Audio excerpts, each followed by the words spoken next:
Ever wondered what kind of birds could possibly survive in a land where the sun feels like it's only 10 feet away? Welcome to Sudan, where the desert burns, the Nile breathes life, and every feather tells a story of survival. Out here, birds don't just live, they endure. The secretarybird kicks snakes like it's a martial artist in a wildlife movie. The Somali ostrich struts through the sand with blue skin that looks almost unreal. And the Abyssinian roller? It doesn't fly, it performs, painting the sky in neon blues and greens. But here's the twist. These survivors aren't just tough, they're beautiful beyond belief. Their colors glow against barren dunes. Their songs echo through forgotten ruins. And somehow, they've turned one of Earth's harshest places into a paradise for wings. So the question is, how do these birds defy extinction while others fade away? Stay with me as we explore 17 stunning species of Sudan, each one rewriting the rules of survival, one wingbeat at a time. Ever seen a bird that looks like it woke up and said, "I'm going to be a raptor, but make it fashion"? Meet the secretarybird, the strangest, boldest, and maybe sassiest hunter in all of Africa. Picture this. Long stork-like legs, an eagle's head, and eyelashes that would make a Hollywood actress jealous. Yeah, this bird walks like it's on a runway, but every step is a death sentence for snakes. Now here's what blows my mind. Instead of flying to hunt, the secretarybird walks. Not struts, not strolls. Stomps. It can march up to 20 miles a day across the savannah, looking for trouble. And when it finds a snake, boom! It kicks with lightning speed, strong enough to crack a skull or break a spine. Scientists measure that strike, up to 5 times its own body weight. That's like you crushing a soda can by flicking your toe. But here's the part that gets me. This bird hunts venomous snakes, cobras, adders, even mambas, and does it with zero fear. No anti-venom, no hesitation, just pure confidence. It even uses its wings like a matador's cape, distracting the snake before that killer kick lands. Tell me that's not the wildest MMA fight nature ever produced. And get this, it's endangered. Despite being one of Africa's most iconic raptors, habitat loss and poisoning have wiped out much of its range. Imagine, one of Earth's most stylish assassins, fighting extinction because we took away its runway, the open grasslands. Kind of ironic, right?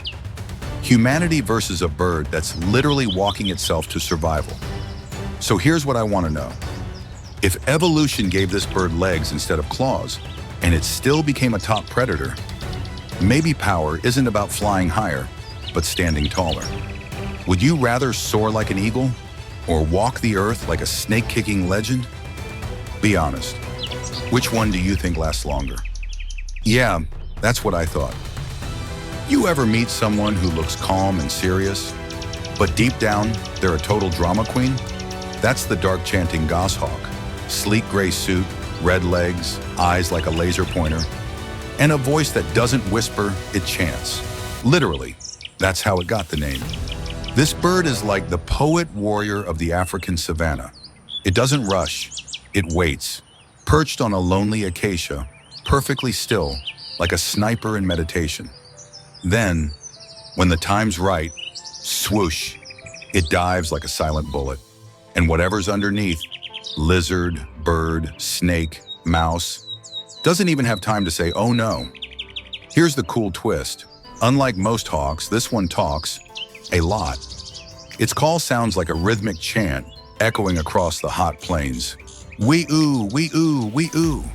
Some locals believe it's a messenger of balance, half peace, half warning. When you hear that chant, it could mean rain or death for something small and unlucky.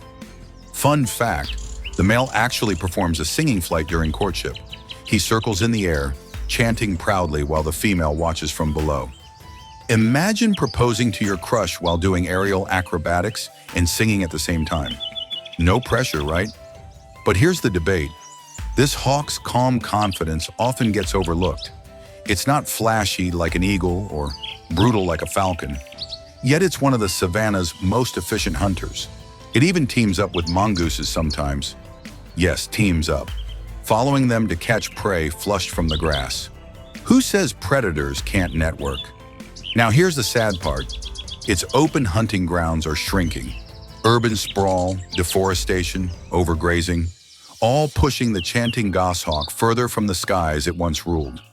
You stop hearing its song, and suddenly the plains feel a little quieter. So tell me, in a world full of loud predators, do you think quiet power still wins? Or are the ones who sing softly the first to disappear? I don't know about you, but I'd rather keep that voice echoing a little longer. Ever seen a bird glide so smoothly it looks like it's painting the wind? That's the pallid harrier, the ghost of the grasslands. Slim, pale, graceful. It doesn't fly, it floats. 1 second it's there, silver against the sun. The next gone like a mirage in the heat. Now here's the strange part. This bird looks fragile. You'd think a strong gust of wind could knock it off course. But nope, it's a hardcore traveler, migrating from the icy steppes of Central Asia all the way down to Africa. Thousands of miles, no GPS, no backup plan, just instinct and those incredible wings. That's like you jogging from Alaska to Kenya without getting lost. And when it hunts, pure elegance. It flies low, barely above the ground, scanning for a twitch, a mouse, a lizard, even a careless sparrow. Then in a split second, strike. Silent, fast, merciless. No scream, no struggle, just nature doing its job with surgical precision. Here's a fun fact. The male pallid harrier is almost all silver white, with yellow eyes that seem to glow in the dusk. Some tribes once called it the moon shadow, believing it guided spirits through the night. Pretty poetic for a bird that's actually a full-time assassin. But the truth's getting darker. This harrier is near threatened. Its grasslands are being plowed, poisoned, or paved over. And when that happens, it loses more than just hunting grounds. It loses its identity. A bird built for endless space, trapped in shrinking fragments of land. Here's a thought. We always admire freedom, right? But what happens when freedom needs somewhere to land? No fields, no life, no harrier. So tell me, would you rather be a grounded survivor or a free spirit with nowhere to go? Because this bird, it keeps flying anyway. Maybe that's what faith looks like, even when the horizon keeps disappearing. You ever hear a sound that just feels like Africa? That long, echoing call that cuts through the morning air, half scream, half song? Yeah, that's the African fish eagle. If Africa had a national soundtrack, this bird would be the opening track. You've seen it before. White head, chestnut body, black wings.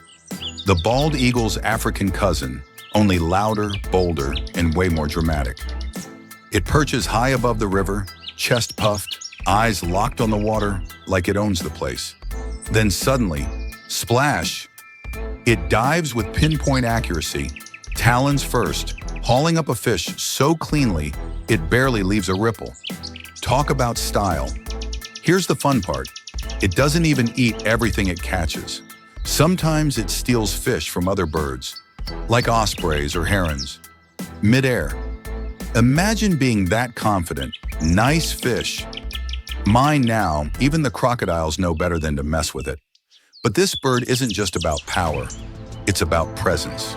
Its voice can travel miles, echoing across the Nile or over Lake Nubia. Fishermen call it the spirit of the river. When you hear it, it's like nature's alarm clock saying, life's still wild here. Here's a twist you probably didn't know. The African fish eagle actually mates for life. Yeah, one partner, forever. They build massive nests together, year after year, sometimes so big they can break branches of the tree they sit on. Romantic and mildly destructive. But what happens when the waters dry up?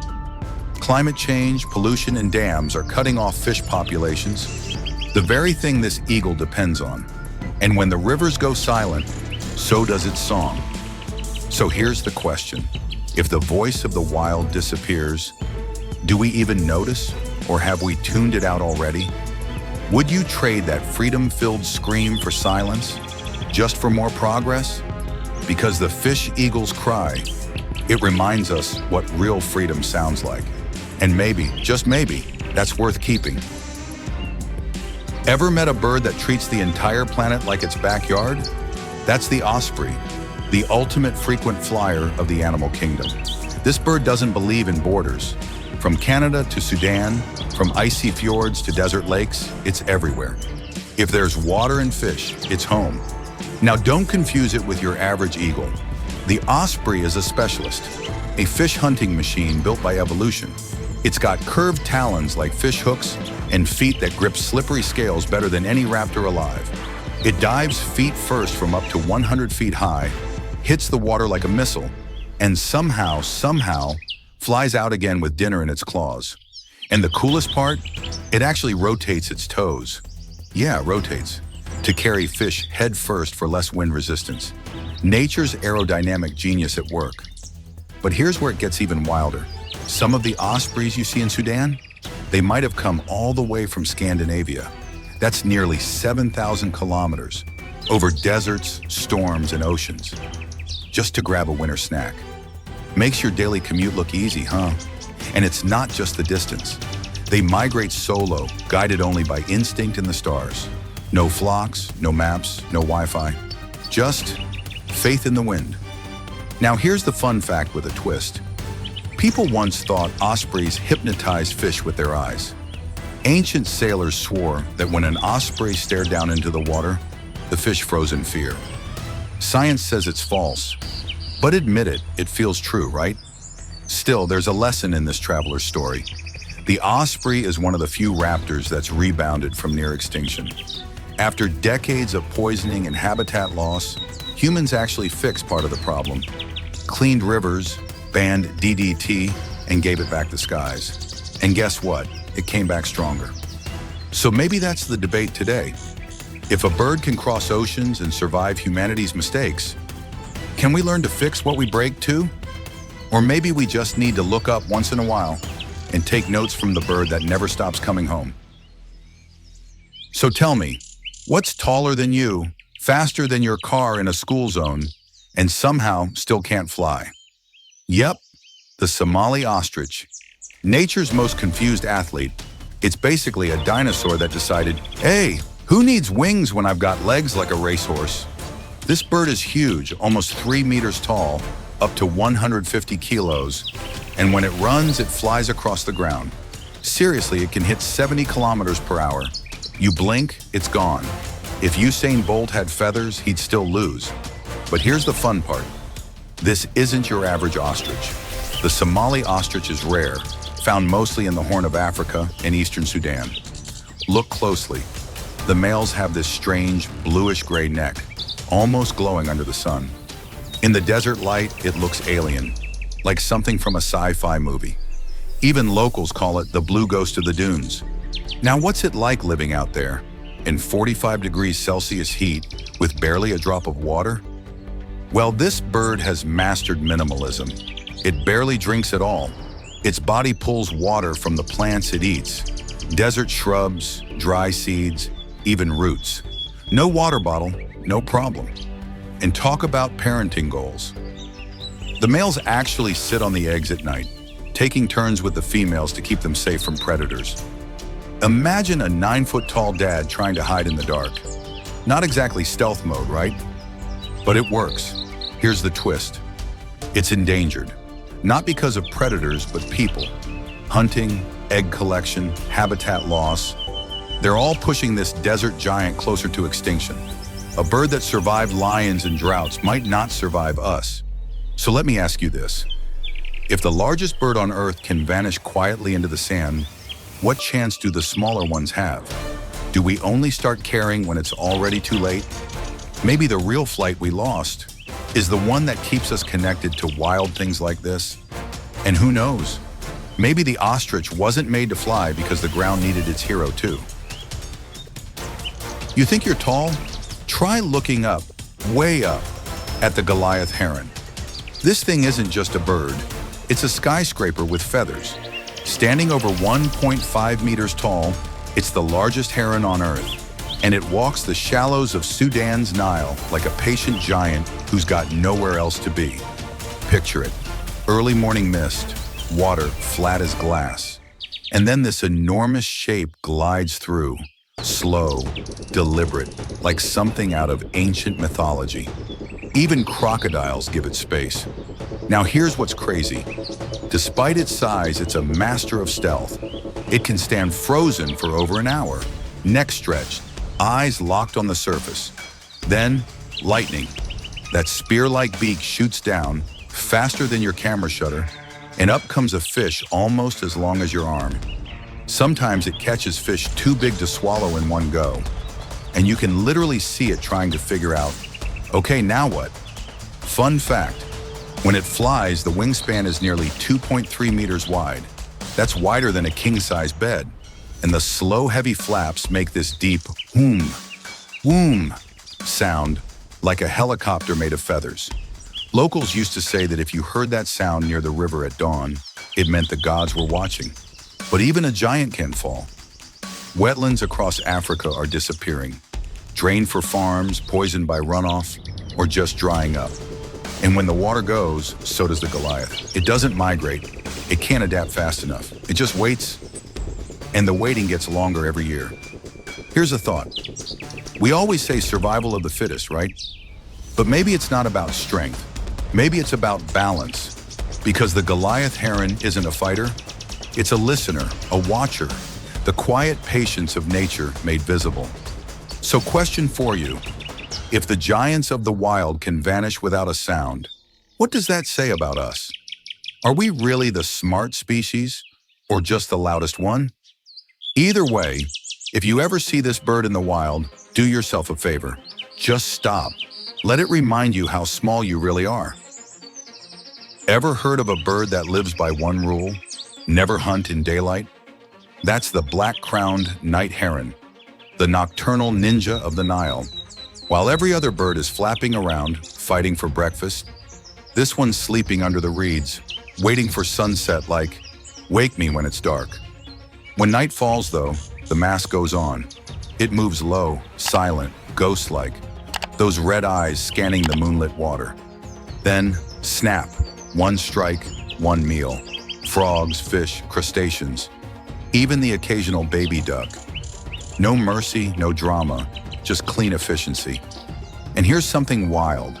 This bird isn't elegant like the Goliath or flashy like a kingfisher. It's chunky, short-necked, kind of looks like it borrowed the wrong body. But that's the trick. It's built for stealth. That compact shape means less reflection on the water, less shadow to give it away. Every design choice screams, stealth mode engaged. Now, fun fact, it's one of the most widespread herons on Earth. From the Nile to New York, from mangroves to rice fields, it's everywhere. You could be watching city lights on a bridge at midnight, and somewhere beneath you, a night heron is doing its thing, totally unseen. Here's where it gets interesting. They're communal. Hundreds of pairs sometimes nest together in trees over water. At dusk, the air fills with their raspy calls, like a choir of tiny gremlins clocking in for the night shift. Creepy? Maybe, but it's their way of saying, we own the night. Yet even this adaptable hunter isn't untouchable. Pollution, disappearing wetlands, and overfishing are cutting into their midnight buffets. Plastic kills their prey. Lights confuse their instincts. It's like the world got too bright for the bird that was born for darkness. So here's my question. If the night keeps shrinking and the lights keep spreading, where do the creatures of the dark go? Do they fade or just learn to live among our shadows? Maybe that's the lesson. Not everything powerful shines. Some rule the world quietly, one ripple at a time. You know that one friend who always has to be the center of attention? Loud, flashy, impossible to ignore? Yeah, that's the Abyssinian roller. If color had an attitude, this bird would be pure swagger.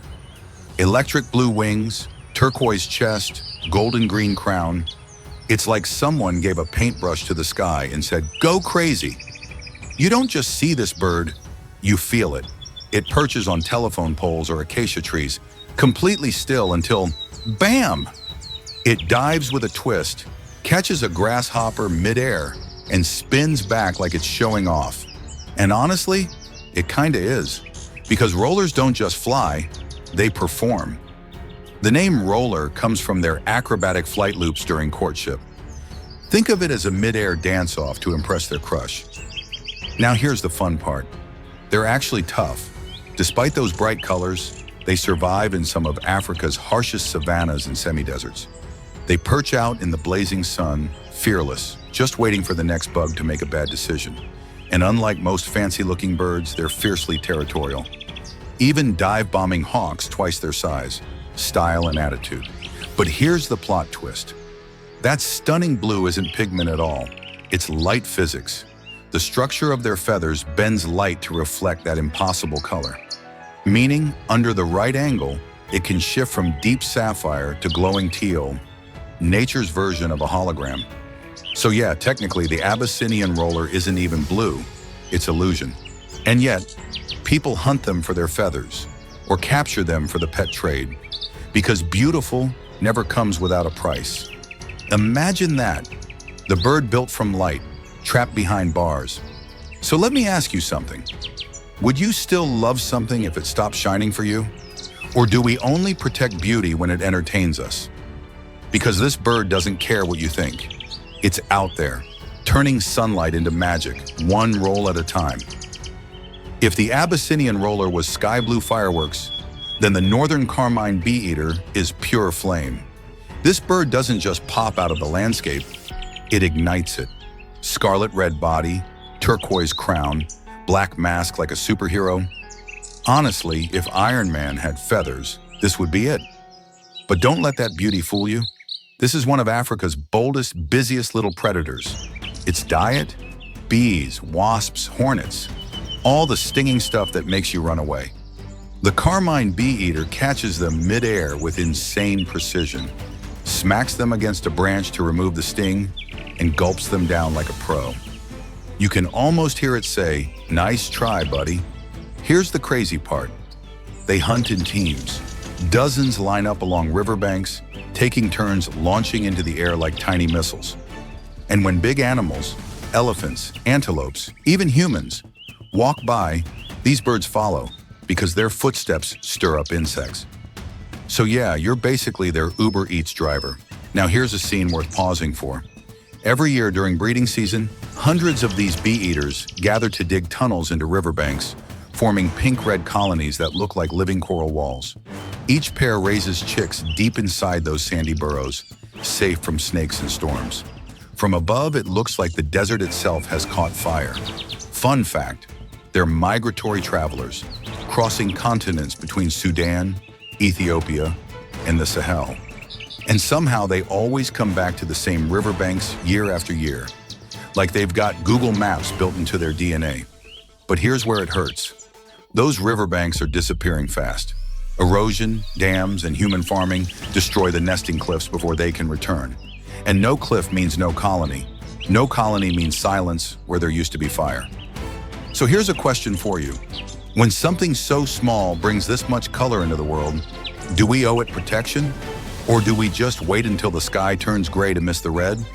Because the carmine bee-eater doesn't care about extinction talk. It just keeps shining, like it knows beauty's job is to remind us what's still worth saving. Ever seen a bird that looks ordinary at first, then turns and suddenly you're blinded by purple lightning? That's the violet-backed starling, a living jewel that decided feathers were too basic, so it went full disco ball instead. From the front, the male looks crisp and white, polite even. But when the sun hits its back, bam! It flashes this metallic violet sheen that shifts like oil on water. It's not pigment, it's physics. Microscopic feather structures, bending light into something our brains can't stop staring at. In short, science's favorite magic trick. And while the male struts his iridescent swagger, the female looks totally different. Brown, streaked, camouflaged. The opposite of flashy. But that's the secret. She guards the nest while he distracts predators with his "look at me sparkle" show. Teamwork goals, right? Now here's where things get funny. During breeding season, males sing these soft whistling notes, hopping and bowing like they're auditioning for a musical. Sometimes several males perform near the same female, a literal starling talent show. And she just sits there, deciding who shined best. But don't mistake them for shallow birds chasing fashion. They're hardworking parents. They build cup-shaped nests in tree holes, sometimes stealing old woodpecker homes. And when their chicks fledge, both parents take turns feeding them. A true family duet in violet and brown. Here's your twist. Despite their glow-up, they're surprisingly shy. You won't find them strutting in open fields. They prefer quiet woodlands, edge habitats, and river groves. Little pockets of safety away from chaos. But those are exactly the places vanishing the fastest. Deforestation in East Africa, including Sudan, is shrinking their range year by year. No trees, no nesting holes, no violet spark in the sun. So tell me, if the flashiest birds disappear first, does the world just get duller? Or do we stop noticing the color fading? Either way, next time you see something shining for no reason, maybe it's not showing off. Maybe it's just trying to be remembered. You know that one cousin who's always in your family photos? Same moves, same grin, but somehow cooler than you? That's the Rüppell's starling to the violet-backed starling. They're cousins, sure, but this one took the glow and turned it up to 11. Its feathers shimmer in deep purple-blue tones that shift with every angle. Sometimes navy, sometimes metallic violet, sometimes pure galaxy. When sunlight hits it just right, it looks like the night sky decided to grow wings. Locals even call it the bird made of stars. And honestly, they're not wrong. Now, while other birds fuss and preen, this one's busy talking. Rüppell's starlings are incredible mimics. They can copy whistles, calls, even bits of human sounds. In a village at dawn, you might hear what sounds like a child's whistle, but it's just this bird messing with you. Because yes, it's that kind of prankster. They live in small groups, constantly chattering, constantly moving, little feathered comedians with high energy and zero respect for personal space. They'll even perch on goats or cattle to eat ticks off their backs, like flying cleaning crews with style. But there's method in their madness. That social behavior makes them strong. If one bird spots danger, the whole flock explodes into the air at once. A glittering burst of violet that confuses predators. Here's a fun fact. Rüppell's starling is named after the 19th century German explorer Eduard Rüppell, who documented East African wildlife. Funny how a bird from Sudan ends up carrying a European name. Kind of poetic, kind of ironic. Because this bird doesn't belong to anyone, it belongs to the sky. But here's the shadow under all that shine. As agriculture expands, their nesting trees and open savannas are vanishing. And while they adapt well, feeding near villages and towns, even they can't outfly the loss of wilderness forever. So here's the question. If nature's most adaptable survivors start living in our cities, is that a victory for them or a warning for us? Because when the bird made of stars starts nesting next to our Wi-Fi towers, you gotta wonder who's really evolving faster. If the Rüppell's starling was cosmic and bold, the red-billed firefinch is the opposite. Small, soft, and secretly unstoppable. Tiny as a thumb, glowing scarlet like a live ember. This little bird looks delicate, but it's a survivor in every sense of the word. You've probably walked right past one without noticing. They love staying low, hopping in the dust near huts, riverbanks, or herds of cattle. Then suddenly, when sunlight hits, flash, that deep red lights up like a spark from the desert floor. And just like that, they disappear again. Now here's a funny thing. For a bird that small, it's incredibly bold. Firefinches often live close to people, even nesting inside thatched roofs or wall crevices. You build a house, they move in rent-free. And they're not shy about it either. They'll peck at spilled grain, share water with chickens, or just sit on your fence like, "Hey neighbor, nice yard." But there's drama in that tiny world too. The village indigo bird, a sneaky parasite, lays its eggs in firefinch nests. When the chicks hatch, they mimic the firefinch's begging calls perfectly, tricking the parents into feeding them. Imagine raising someone else's kid because it learned your baby's voice. That's next-level deception. And yet the firefinch doesn't give up. It just rebuilds, renests, and keeps singing those soft, sweet chirps like nothing happened. Fun fact, their pairs are ridiculously affectionate. You'll often see them feeding each other tiny seeds, beak to beak, like a romantic dinner date for two. That bond helps them survive. A reminder that strength isn't always loud. Sometimes it's just loyal. But even this resilient ember faces danger. Pesticides, habitat loss, and declining water sources all threaten their quiet existence. And when the firefinches vanish, it's not dramatic. It's silent, subtle, like a candle going out in daylight. So tell me, if the smallest sparks are what keep the wild alive, why do we only notice the fire when it's gone? Maybe the firefinch's lesson is simple. You don't need size or power to shine, just a heart that refuses to fade. Imagine you're standing in the middle of Sudan's desert, heat shimmering off the sand, not a drop of water in sight. And suddenly you hear a soft whirring sound overhead. That's not the wind. That's the chestnut-bellied sand grouse, one of nature's most astonishing survivors, and maybe the most selfless parent on Earth. At first glance, it doesn't look like much. A compact, pigeon-sized bird in shades of tan, gold and chestnut, blending perfectly into the dunes. But don't be fooled. This little desert wanderer is built for miracles. Here's what blows people's minds. Male sand grouse carry water to their chicks. Yeah, real water, in their feathers. Every morning, the father flies up to 30 kilometers to the nearest pond, soaks his belly feathers, and then races home before the heat evaporates it. By the time he lands, the chicks rush underneath and drink from his plumage. It's like watching a flying canteen with wings. And the science? Each feather on his belly can hold a thin film of water, up to 20 milliliters total. That's enough to keep his babies alive through days of brutal heat. If that's not parental love, what is? The rest of their life is a masterclass in desert adaptation. They feed mostly on dry seeds, flying at dawn and dusk when the air cools. During midday, they disappear, literally, into the sand, resting motionless to escape the sun.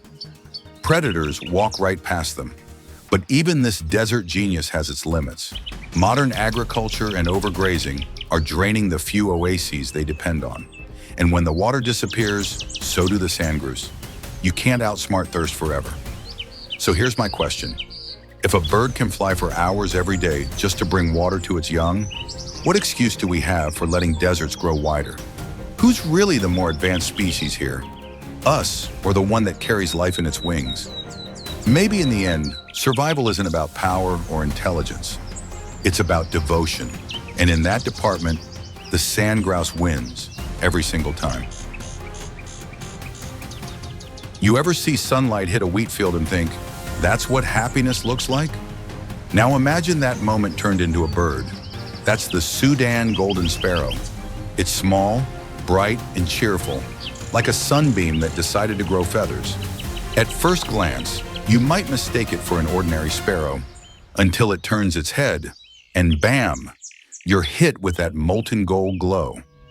The males shine like polished coins under the desert sun, while the females wear softer yellow tones. Less flash, more grace. Together, they look like a moving shimmer of light skipping across the dunes. But what makes them really fascinating isn't just their color, it's how they live. Golden sparrows are party birds. They gather in massive flocks, sometimes hundreds or even thousands, swirling over savannas and villages in golden clouds. When they land, it's chaos. Chirps, fluttering wings, dust flying, pure desert confetti. You can't help but smile watching them. And despite their joyful vibe, they're tough little survivors. They thrive in the scorching semi-deserts of Sudan and the Sahel, places where most life struggles to hang on. They build grass nests in thorny bushes or even in palm trees, often sharing space with weaver birds. It's not a neighborhood, it's a feathered metropolis. Here's the twist. These flocks aren't just social, they're strategic. In open country, more eyes mean better defense. A hawk dives in, 100 sparrows take off at once, dazzling the sky with gold flashes.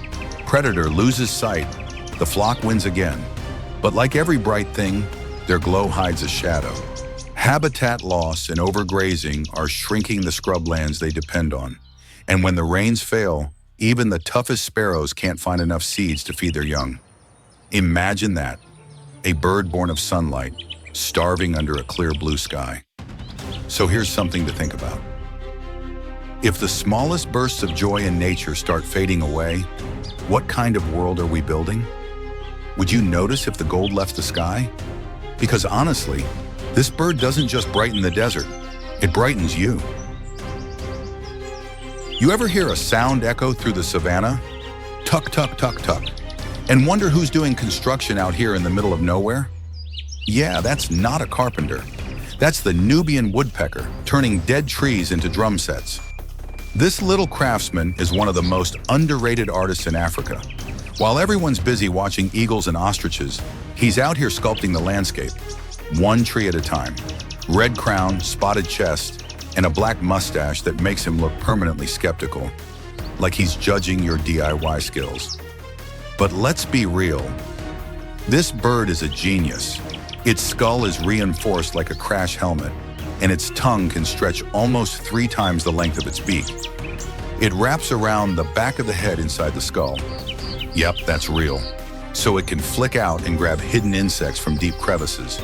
And it does this thousands of times a day without ever getting a headache. Try banging your head against a wall 20 times a second and see how you feel. What's cooler? That drumming sound you hear. It's not just for food, it's communication. Woodpeckers drum to attract mates, mark territory, or send warnings. Each rhythm is different, like nature's version of Morse code. So technically, they were making beats long before humans invented music. Here's the twist. Even in their hard-headed glory, these birds are sensitive souls. They rely on old trees, the ones with soft, hollow wood perfect for nesting. But guess what's disappearing fastest? Those very trees. When we clear them for farmland or firewood, the woodpecker loses its home, and the forest loses its heartbeat. Fun fact, Nubian woodpeckers often move alongside other insect-eating birds, like rollers or hornbills, forming loose alliances. Each species hunts differently, so nobody steps on anyone's turf. It's teamwork, wild style. So here's the thought. If even a woodpecker knows how to keep the rhythm of the ecosystem, why can't we? Why are we so good at cutting trees and so bad at listening to their music? Maybe the forest isn't silent. Maybe we just stopped keeping time. Ever seen a bird that looks like it's wearing a tuxedo and yelling at everyone to get off its lawn? That's the black-headed lapwing. Equal parts elegance and attitude. Jet black crown, white face, gray wings trimmed in black. It's like the desert showed up to a wedding. But don't let the classy look fool you.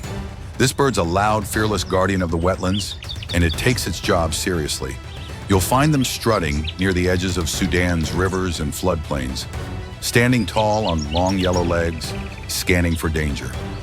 They move with this confident little swagger, part soldier, part stand-up comedian, and the moment anything gets too close to their nest, all bets are off. They scream, dive, fake injuries, and even chase off animals 10 times their size, from jackals to humans. Talk about punching above your weight class. Here's the cool twist. Their fake injury act is Oscar-worthy. A lapwing will limp and drag one wing, pretending to be hurt, luring predators away from the nest, then suddenly take off at full speed once the coast's clear. It's pure theater, and it works every time. But the fun doesn't stop there. Lapwings are also part of the wetland cleanup crew. They pick insects, worms, and snails from the mud, keeping the ecosystem balanced, one peck at a time. Without them, those fertile riverbanks would choke under pests. Fun fact, these birds often nest right on open ground. No trees, no camouflage, just guts and vigilance. Both parents share duties, guarding eggs like tiny security guards in tuxedos. They even stand shoulder to shoulder during thunderstorms, shielding the chicks from wind and rain. Tiny, loud, heroic. You've got to respect that. But their wetlands are shrinking fast, drained, farmed, and paved over. When the water's gone, their world collapses, and silence replaces the lapwing's alarm calls. A silence that feels heavier than noise ever could. So here's the question. In a world obsessed with strength and dominance, do we underestimate the power of protection? Maybe real courage isn't in attack. It's in standing guard for what can't defend itself. Because when the lapwing falls silent, so does the warning that nature's balance is breaking. So, after all that, what do you think? 17 birds, each one stranger, braver, and more beautiful than the last. Surviving in one of the harshest landscapes on Earth. The secretarybird kicking snakes into history.